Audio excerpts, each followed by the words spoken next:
Mother of 3, Ami Diabate, has brought her children to this clinic to get the latest anti-malarial drugs. The aid agency Médecins Sans Frontières, or Doctors Without Borders, is rolling out the pilot program across Mali. Results are encouraging, a 65% drop in infections a week after distribution. My children used to have fevers regularly, but since they started taking this medicine, they haven't run a temperature. Malaria kills an estimated 660,000 people every year.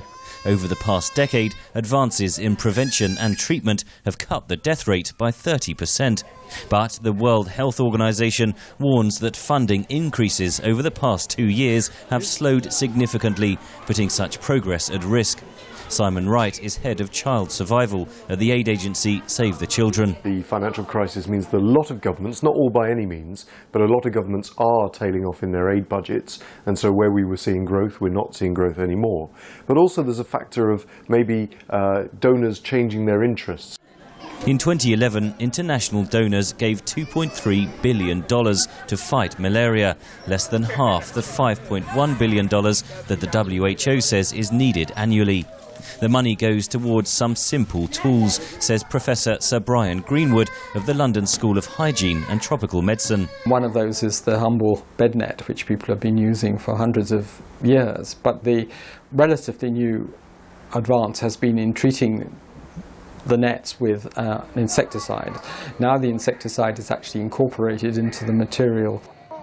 The number of insecticide-impregnated nets delivered to sub-Saharan Africa fell from 145 million in 2010 to 66 million in 2012. Indoor spraying programs have also levelled off. Professor Greenwood says the greatest concern is the growing resistance of the malarial parasite to the latest medicines known as artemisinins.